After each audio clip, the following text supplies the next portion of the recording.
Hello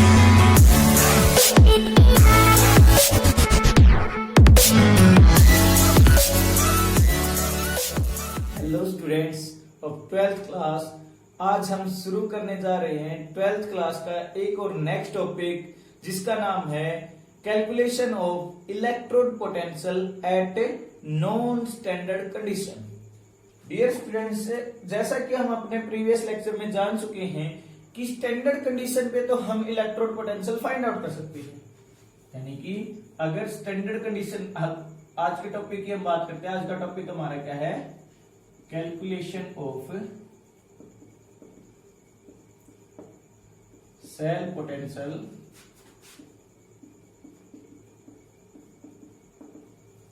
या फिर बोल सकते हैं electrode potential at non standard condition.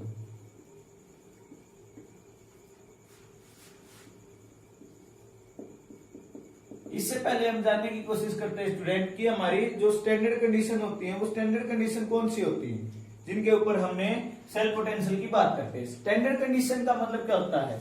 यानी कि अगर हम स्टैंडर्ड कंडीशन की बात करते हैं तो स्टैंडर्ड कंडीशन हमारी याद रखनी है स्टूडेंट आज से कि हमारा जो टेम्परेचर है, टेम्परेचर हमारा लिया जाता है 298 केल्विन। 273 नहीं लेंगे, 298 केल्विन ये रूम टेम्परेचर होता है।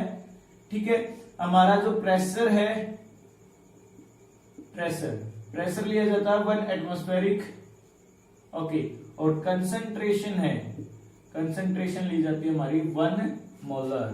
ठीक है, so this is the standard condition. ये हमारी क्या होती है? स्टैंडर्ड कंडीशन होती है जिसके ऊपर हम सेल पोटेंशियल फाइंड आउट करना सीख चुके हैं। वो कैसे निकालते थे?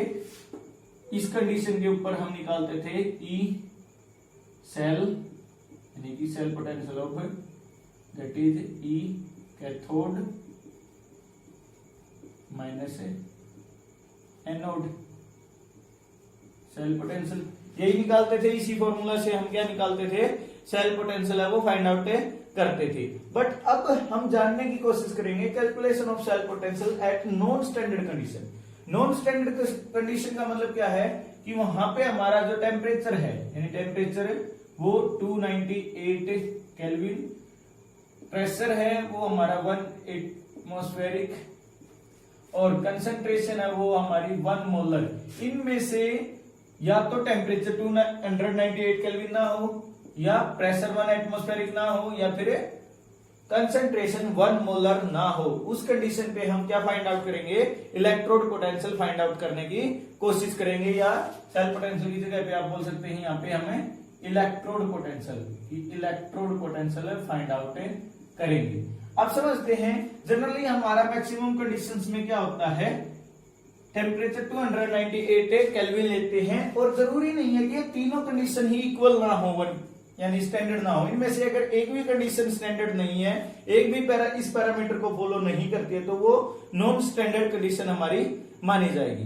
तो अगर हम स्टार्ट करते हैं हमारे टॉपिक को, तो हमें टेक एन एग्जांपल। अगर मान लो इनमें से प्रेशर हमारा 1 एटमॉस्फेरिक नहीं है, कंसंट्रेशन हमारी 1 मोलर नहीं है, टेम्परेचर हमारा 298 केल्विन ले लेते हैं, जो न्यूमेरिकल्स वगैरह में हम यूज करते हैं। तो उस कंडीशन में take an example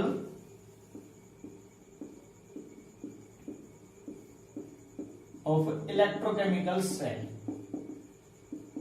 electrochemical cell से स्टूडेंट आप जानते हैं कि इलेक्ट्रोकेमिकल सेल की जो हमने स्टडी की थी, हमारे जो प्रीवियस लेक्चर हैं उसको आप जाकर के देख सकते हैं यूट्यूब पर, कि उस लेक्चर में हमने इलेक्ट्रोकेमिकल सेल के अंदर रिएक्शन स्टडी की थी। और इलेक्ट्रोकेमिकल सेल के बारे में अगर आप जानते हैं तो यहां पर कौन सी रिएक्शन होती है? रिएक्शन होती है स्पॉन्टेनियस। ये बात याद रखना है, स्पॉन्टेनियस रिएक्शन यूज होती हैं। और स्पॉन्टेनियस रिएक्शन में स्टूडेंट मैंने एक बात आपको बिल्कुल अच्छे से लिखवाई थी, नोट्स भी बनवाए थे, कि स्पॉन्टेनियस रिएक्शन के अंदर जो गिब्स फ्री एनर्जी होती है that is delta G, that is always used as negative. यानी कि गिब्स फ्री एनर्जी नेगेटिव होती है, या इसको एक प्रकार से हम क्या बोल सकते हैं?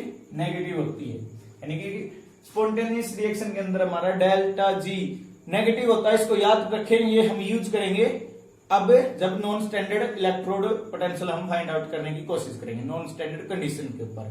ओके, और एक चीज और आपको करवाई गई थी स्टूडेंट, क्योंकि ये टॉपिक बिल्कुल आपकी प्रीवियस मेमोरीज के बेस पे ही हम फाइंड आउट करने की कोशिश करते हैं, कि हमने एक आपको टॉपिक करवाया था और बिल्कुल अच्छे से बताया था student, that topic name is what is potential.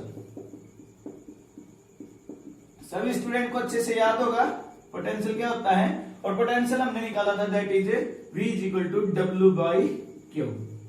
ये हमारा पोटेंशियल होता है। ओके, W का मतलब क्या होता है, दैट इज वर्क डन। तो अगर हम वर्क डन फाइंड आउट करते हैं तो वर्क डन हमारा क्या हो जाता है, that is equal to voltage into charge. ठीक है, या इसको ऐसे लिखना चाहे तो चार्ज इंटू वोल्टेज लिख सकते हैं, that is over work done, या W बोल सकते हैं। ठीक है, तो इसको याद रखना है, that is over equation first. Okay, अब आपको एक चीज और बताई गई थी स्टूडेंट, जो आप सबको आई थिंक अच्छे से याद होगी, कि हमारा जो चार्ज होता है, चार्ज ऑन इलेक्ट्रॉन, अगर हम बात करते हैं चार्ज ऑन इलेक्ट्रॉन, ये एक इलेक्ट्रॉन के ऊपर चार्ज हमारा कितना होता है, तो वो सभी बच्चों को अच्छे से याद भी होगा। हम हमारी जो ये फर्स्ट इक्वेशन हमने कंसीडर की है, इस इक्वेशन को हम यहाँ पे लिख लेते हैं, यानी कि हमारी इक्वेशन क्या है वर्क डन की, that is W is equal to Q into V। ठीक है, ये इक्वेशन हमने फर्स्ट मान के यहाँ पे साइड में लिख ली। अब बात करते हैं कि हमने पढ़ा था स्टूडेंट कि हमारा जो चार्ज ऑन इलेक्ट्रॉन कितना होता है, यानी कि चार्ज ऑन इलेक्ट्रॉन, कि इलेक्ट्रॉन के ऊपर चार्ज हमारा कितना होता है, दैट इज एक इलेक्ट्रॉन के ऊपर 1.6 क्रॉस 10⁻⁻19 कूलम। ये हम टॉपिक कर चुके हैं। और 1 मोल कितना होता है, दैट इज Na यानी एवोगैड्रो पार्टिकल 6.022 क्रॉस 10⁻23। ठीक है, यानी कि 1 मोल इलेक्ट्रॉन के ऊपर चार्ज अगर देखते हैं, 1 मोल इलेक्ट्रॉन चार्ज, तो that is 1.6 cross 10⁻⁻19 into 6.022 cross 10⁻23। ये हम ऑलरेडी कर चुके हैं स्टूडेंट। जिस स्टूडेंट ने इसके नोट्स बना रखे हैं उसको ये चीज लिखने की जरूरत नहीं है, ये टॉपिक जना लिखने की जरूरत नहीं है, ये ऑलरेडी कर चुके हैं। और इसकी वैल्यू हमारी अप्रोक्सीमेट कितनी आती है, 96468। ठीक है, जिसको हम अप्रोक्सीमेट करके कितना यूज करते हैं, 96500 कूलम। ये हमारा क्या होता है, चार्ज होता है। ठीक है, और इसी को 96500 को हम क्या बोलते हैं, 1 फैराड बोलते हैं। ये बात क्लियरली समझ रहे हैं। ओके, अब हम हमारी फर्स्ट इक्वेशन को यूज करते हैं। इस इक्वेशन को यूज करके अगर हम देखते हैं स्टूडेंट कि चार्ज, ये अगर बात करते हैं चार्ज इंटू वोल्टेज की, अब हम एक इलेक्ट्रोकेमिकल सेल की बात कर रहे हैं, तो उसके अंदर 1 मोल चार्ज भी हो सकता है, 2 मोल भी चार्ज हो सकता है, 3 मोल भी चार्ज हो सकता है। ऐसे हमें एग्जैक्टली नहीं पता, तो ऐसी सिचुएशन में हम क्या मानते हैं कि हमारे जो इलेक्ट्रोकेमिकल सेल के अंदर जो चार्ज प्रोड्यूस हो रहा है, दैट इज N मोल, यानी कि we can consider our electrochemical cell produces N mole charge, यानी कि N मोल चार्ज हमारा इलेक्ट्रोकेमिकल सेल वो प्रोड्यूस कर रहा है। तो N मोल यानी कि एक चार्ज की 1 मोल के लिए तो 1 फैराड होता है, और N मोल के लिए N फैराड हो जाएगा, यानी कि हेंस हमारा जो चार्ज हो जाएगा that is Q is equal to N into F। ये याद रखना है, ये हमारी किसकी वैल्यू हो गई है, that is the value of Q। ये हमारे चार्ज की वैल्यू हो जाती है। ओके, अगर बात करते हैं वोल्टेज की, in case of cell voltage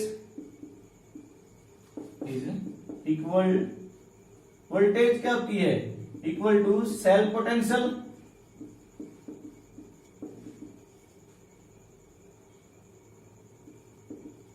ठीक है, सेल पोटेंशियल की इक्वल होती है, तो V is equal to that is E cell. ठीक है, ये हमारी किसकी वैल्यू हो गई है, that is the value of voltage. ठीक है, ये वोल्टेज की, अगर हम यहाँ पे चार्ज की और वोल्टेज की दोनों की वैल्यू को इक्वेशन 1 में पुट करते हैं, पुट क्यू तो you can say charge and voltage value in equation 1, then we get, तो हमें क्या प्राप्त होगा स्टूडेंट, लेट्स चेक।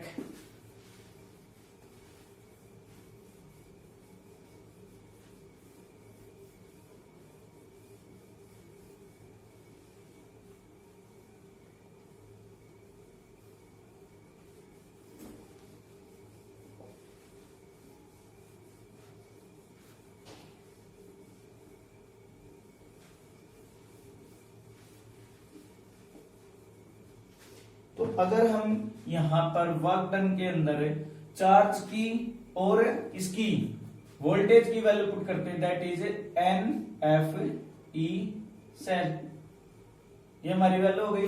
अब मैंने आपको वीडियो में एक चीज याद करने के लिए बोला था student, what is that, that is Gibbs free energy. Gibbs free energy electrochemical cell की केस में क्या होती है, नेगेटिव होती है। और हमारा क्या होता है, Gibbs free energy is total net work done. ठीक है, यही तो होती है total net work done by the system. System total net work done क्या करता है, वही तो गिब्स फ्री एनर्जी होती है। सो W इज इक्वल टू, और हमारा इलेक्ट्रोकेमिकल सेल है, तो इलेक्ट्रोकेमिकल सेल में क्या हो जाएगी, गिब्स फ्री एनर्जी नेगेटिव हो जाएगी। अगर इलेक्ट्रोकेमिकल सेल यूज कर रहे हैं तो हमारी गिब्स फ्री एनर्जी नेगेटिव हो जाएगी, जो टोटल वर्क डन होगा, यानी कि that is equal to NFE cell. ये बात समझनी है कि इस सेल के अंदर क्या हो रहा है, सेल खुद काम कर रहा है, यानी स्पॉन्टेनियस प्रोसेस है, और स्पॉन्टेनियस प्रोसेस करेगा तो उसकी एनर्जी है, जो एक्चुअल वर्क डन करने की एनर्जी है, वो डिक्रीज हो जाएगी, घट जाएगी। यानी सेल अगर खुद काम करेगा तो उसकी एनर्जी डेफिनेट सी बात है, वो घट जाएगी। और hence we can say G is equal to minus NFE cell. ये स्टूडेंट आपको अच्छे से याद रखना है, दैट इज गिव्स free energy for non standard electrode. ठीक है, नॉन स्टैंडर्ड कंडीशन के ऊपर इलेक्ट्रोड पोटेंशियल के केस में अगर गिव्स फ्री एनर्जी की बात करते हैं तो ये क्या होती है, negative N, that is N mole of charge F 1 farad यानी 96500, और इलेक्ट्रोड पोटेंशियल ऑफ सेल हो जाता है। ठीक है, यहां तक समझ गए हैं स्टूडेंट, यहां तक सभी को आई थिंक ये क्लियर हो गया। ओके, ये हमारी कंडीशन है नॉन स्टैंडर्ड, यानी कि नॉन स्टैंडर्ड कंडीशन के ऊपर हमने ये चीज है ये फाइंड आउट की। एट स्टैंडर्ड कंडीशन की बात करते हैं तो एट स्टैंडर्ड कंडीशन कि अगर हमारी कंडीशन कौन सी लेते हैं, स्टैंडर्ड कंडीशन अगर हम लेते हैं तो at that time what will happen, जो गिव्स फ्री एनर्जी है ये हमारी क्या जाएगी, गिव्स free energy naught, that is minus FE cell not.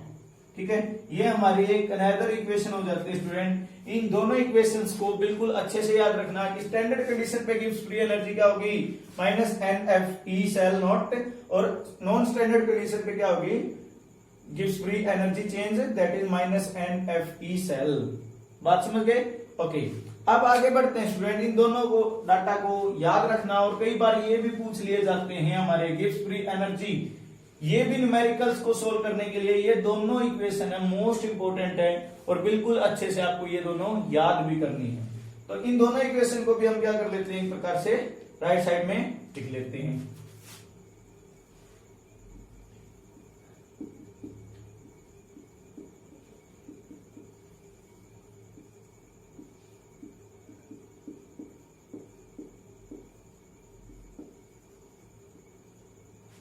Okay, अब चलते हैं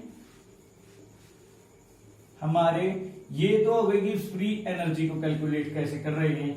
अब आप करते हैं हमारे लास्ट इक्वेशन के बारे में, जो मोस्ट इंपोर्टेंट है, जेई में भी क्वेश्चन पूछे जाते हैं, निट में भी इससे रिलेटेड बहुत सारे क्वेश्चन है वो पूछे जाते हैं। तो ये इक्वेशन आपके लिए बहुत ज्यादा इंपॉर्टेंट है स्टूडेंट, इसको अच्छे से समझने की कोशिश करना है। और इसमें हम +1 क्लास का जो थर्मोडायनामिक्स है, फिजिक्स में भी आपने थर्मोडायनामिक्स का चैप्टर किया है, उसको ही यूज करके हमें इसको निकालने की कोशिश करेंगे। ठीक है, अब बात करते हैं नास्ट इक्वेशन के बारे में। That is Nernst equation for non standard electrode potential.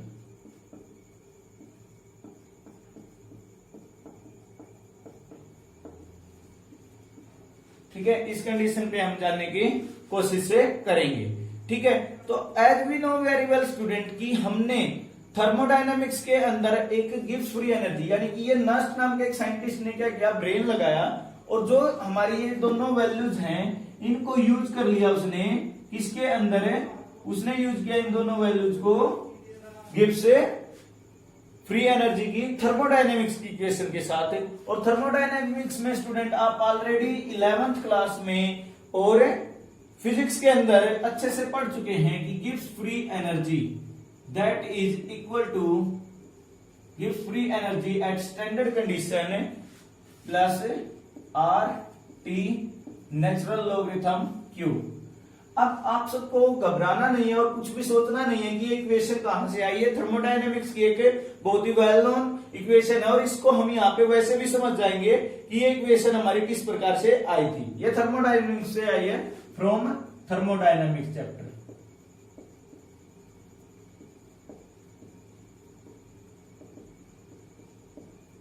Okay, तो आप समझते हैं हमारे पास जो Gibbs free energy at standard condition, Gibbs free energy at non standard condition, sorry Gibbs free energy non standard condition और Gibbs free energy at standard condition दोनों दे रखी हैं। तो हमें क्या करना है, आर का मतलब क्या होता है स्टूडेंट, यहां पे समझने की कोशिश करना है। आर का मतलब होता है गैस कांस्टेंट, जिसकी वैल्यू क्या होती है 8.314 जूल पर मोल केल्विन। ठीक है, और T क्या होता है हमारा, दैट इज टेम्परेचर। टेम्परेचर को हम कितना कंसीडर करते हैं 298 केल्विन। जनरल कंडीशन में हम क्या करते हैं 298 केल्विन मान लेते हैं टेम्परेचर को, बस केल्विन में लेना है। ठीक है, इसमें ज्यादा कुछ चेंजेस हमें करने की जरूरत नहीं है। और Q को हमारा क्या कंसीडर किया जाता है, दैट इज रिएक्शन कोफिशिएंट। इसको भी कैलकुलेट करना हम सीखेंगे स्टूडेंट, रिएक्शन कोफिशिएंट इसको बोला जाता है। ओके, तो अब जानने की कोशिश करते हैं कि हमारी नास्ट इक्वेशन किस प्रकार से हमें फाइंड आउट कर सकते हैं। तो हमें करना क्या है, जो स्टैंडर्ड कंडीशन के ऊपर गिब्स फ्री एनर्जी है, यानी नॉन स्टैंडर्ड कंडीशन के ऊपर गिब्स फ्री एनर्जी है और स्टैंडर्ड कंडीशन के ऊपर गिब्स फ्री एनर्जी है, दोनों की इक्वेशन की वैल्यू पुट कर देनी है। ये हमारी नॉन स्टैंडर्ड पे है, नॉन स्टैंडर्ड कंडीशन पे गिब्स फ्री एनर्जी है, हमारी स्टैंडर्ड कंडीशन के ऊपर है। तो दोनों की वैल्यू हमें गिवन है, हमने इससे पहले निकालनी सीख ली है। तो वैल्यू पुट करते हैं, यहाँ पे वैल्यू पुट करते हैं, तो that is N F E cell that is equal to minus N F E cell naught plus R T. और नेचुरल लॉगरिथम को तो आपको पता ही है, इसको ओपन करते हैं तो 2.303 लॉग बेस 10 में ओपन कर देते हैं। तो ये हमारी वैल्यूज हैं जो हमें पता होनी चाहिए, याद रखनी है। ठीक है, are T natural logarithm reaction coefficient. ये हमारी इक्वेशन इस प्रकार से कुछ बन गई। नाउ अब देखना, now dividing equation by minus N F at both side. अब हमें क्या करना है स्टूडेंट, हमें नास्ट इक्वेशन बनाने के लिए क्या करना है, दोनों साइड में किससे माइनस एन एफ से डिवाइड कर देना है। एंड और equation look like that, n F E cell by minus N F that is equal to minus N F E cell naught minus N F और plus R T natural logarithm Q और that is divided by minus N F. ठीक है, इस प्रकार से हमारी equation हो जाएगी। अब इक्वेशन में आप क्लियरली देख पा रहे हैं स्टूडेंट की हमारा क्या हो जाता है, माइनस एनएफ से माइनस एनएफ है वो कैंसिल आउट हो जाएगा, ठीक है। माइनस एनएफ से माइनस एनएफ है वो हमारा कैंसिल आउट हो जाएगा, ठीक है। तो यहाँ पे इतना डाटा हमारा क्या हो जाता है, कैंसिल हो जाता है एक प्रकार से। ओके, तो अगर हमारा इस प्रकार से कैंसिल हो जाता है और बचता क्या है, we will write this equation again. अगर इस इक्वेशन को दोबारा से राइट करते हैं तो हमारा क्या बचेगा, E cell that is E cell naught plus R T, और ये माइनस में हो जाएगा क्योंकि माइनस है, तो minus R T n F natural logarithm Q, ठीक है। ये हमारी इक्वेशन एक प्रकार से हो जाती है। ये लास्ट इक्वेशन हमारी बन गई है। इसको थोड़ा सा और सिंप्लीफाई करते हैं और आसानी से इसको समझने की कोशिश करते हैं कि लास्ट इक्वेशन हमारी किस प्रकार से दिखाई देगी।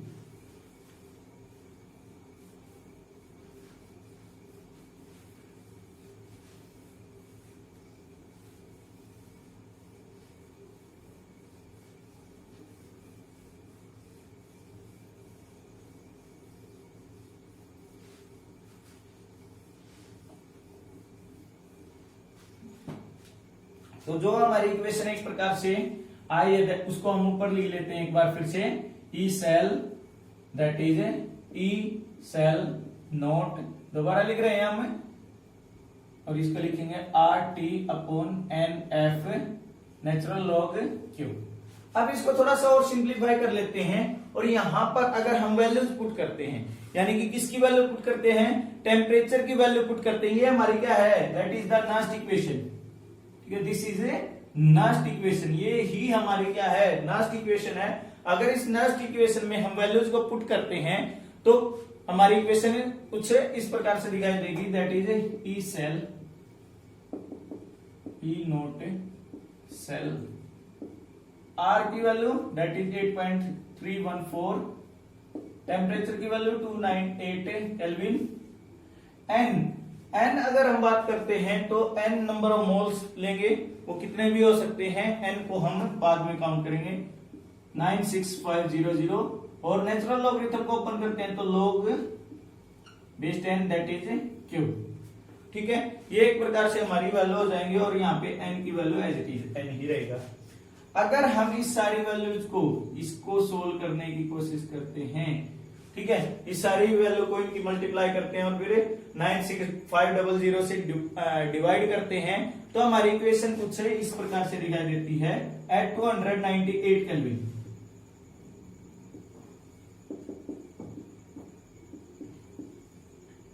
That seems like that 0.059 by n, ठीक है। और लॉगरिथम है, और इसको भी यहाँ पे लिखना है, यहाँ पे एक चीज रहेगी 2.303 log q, ठीक है। इन सबको मल्टीप्लाई करना है, यानी कि इस सबको मल्टीप्लाई करना होता है, ठीक है। तो दैट इज log q, हमारी एक प्रकार से इक्वेशन हमारी बन जाती है at 298 kelvin. This is the last equation, यही हमारी क्या है, लास्ट इक्वेशन है। अब आप सब स्टूडेंट इसके रिएक्शन कोफिशिएंट के बारे में सोच रहे होंगे कि रिएक्शन कोफिशिएंट को हम किस प्रकार से फाइंड आउट कर सकते हैं। तो इसको फाइंड आउट करने के लिए हम क्या करते हैं, टेक एन एग्जांपल, एक एग्जांपल लेते हैं हाफ सेल का,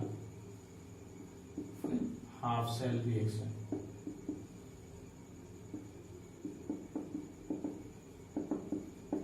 हाफ सेल रिएक्शन में हम फाइंड आउट करने की कोशिश करते हैं कि हम किस प्रकार से इसको कैलकुलेट कर सकते हैं। तो हम कंसीडर करते हैं कि एक हाफ सेल रिएक्शन लेते हैं that is M positive n M, ठीक है। इस प्रकार से हमने लिया है, ठीक है। और इसके अंदर हम कंसीडर कर लेते हैं स्टूडेंट की इसका ई नोट सेल, यानी कि E naught M positive n M naught वो एक्स है, यानी कि एक्स वोल्टेज हमने इसको कंसीडर कर लिया है। और इसकी एम पॉजिटिव एन की जो कंसेंट्रेशन है उसको हमने क्या काउंट किया गया है, माना गया है C1 which is not equal to 1।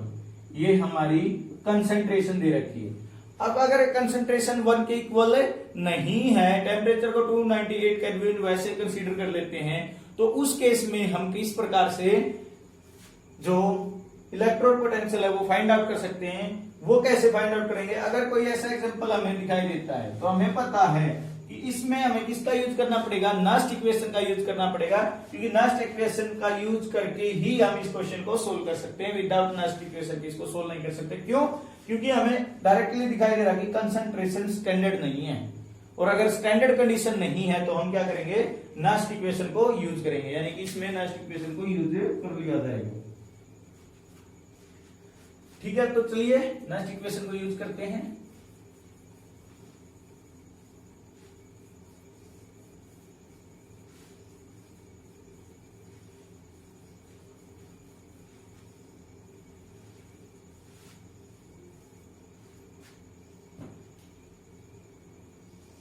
Data को भी रेज कर देते हैं।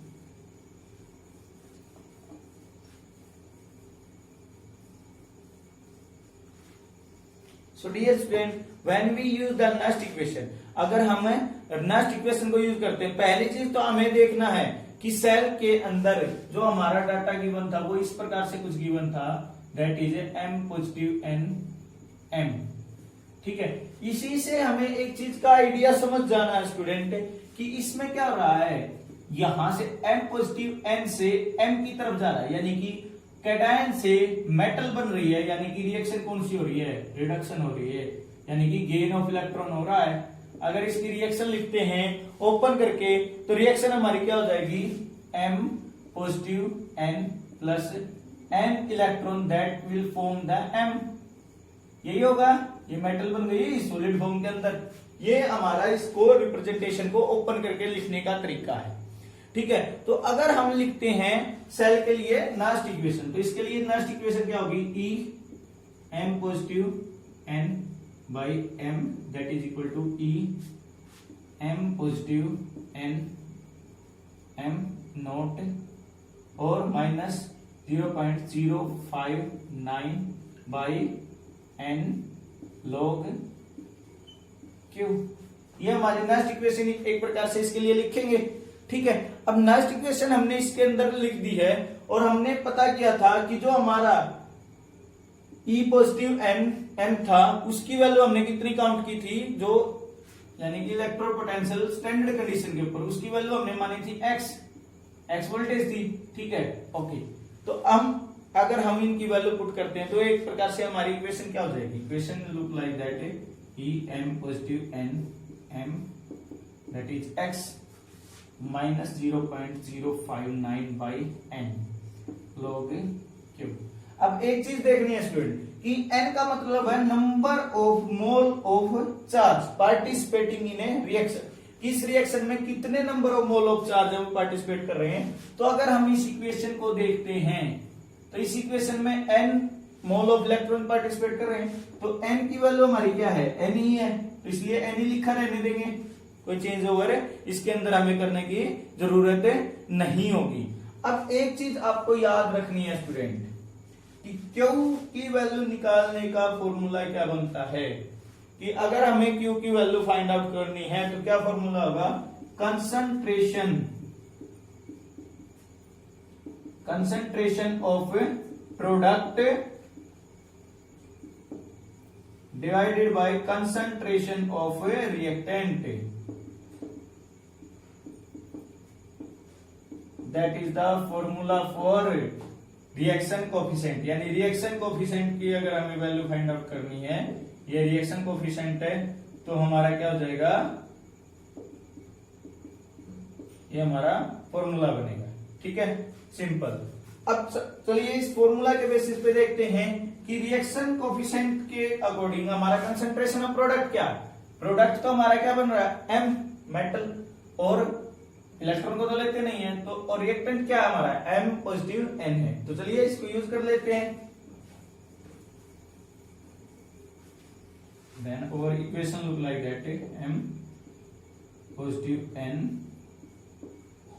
that reduces into m metal, that is x minus 0.059 by n, और ये क्या हो जाएगा, log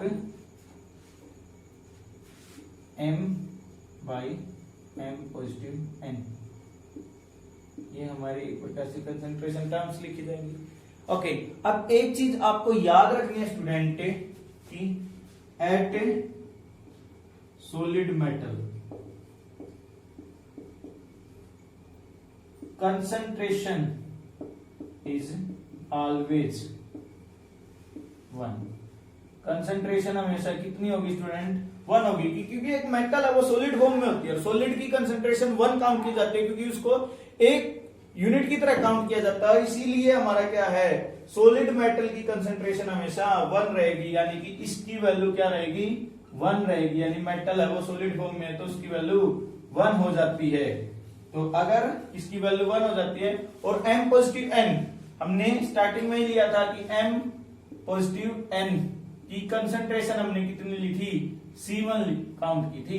ये हमने लेट किया था, ठीक है, लेट किया था। तो अगर इन वैल्यू को हम पुट करते हैं E m positive n m that is x minus 0.059 by n that is log m की तो वैल्यू 1 हो जाएगी और बाय में C1 that is the next equation in the simplified manner. ये बिल्कुल अच्छे से और सिंपलीफाइड मैनर में हम नेक्स्ट इक्वेशन को समझ चुके हैं स्टूडेंट कि नेक्स्ट इक्वेशन को कैसे यूज कर सकते हैं। इस नेक्स्ट इक्वेशन को यूज करके मोस्ट इंपोर्टेंट है स्टूडेंट, हम बहुत सारे न्यूमेरिकल्स को सोल्व कर सकते हैं। उनके डेरिवेशन है वो अच्छे से समझ गए। ये 3 मार्क्स के अंदर 4 मार्क्स के अंदर इससे क्वेश्चन है, हर बार आपके बोर्ड एग्जाम में पूछे जाते हैं। तो सभी स्टूडेंट ट्राई करें, इसके अच्छे से नोट्स बनाएं, वीडियो को जितना उसके अच्छे से समझने की कोशिश करें स्टूडेंट।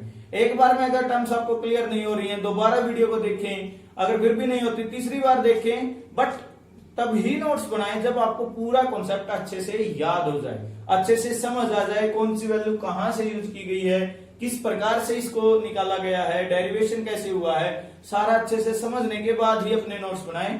तभी आपके नोट्स बनाने का फायदा और तभी आप इस कॉन्सेप्ट को अच्छे से समझ पाएंगे।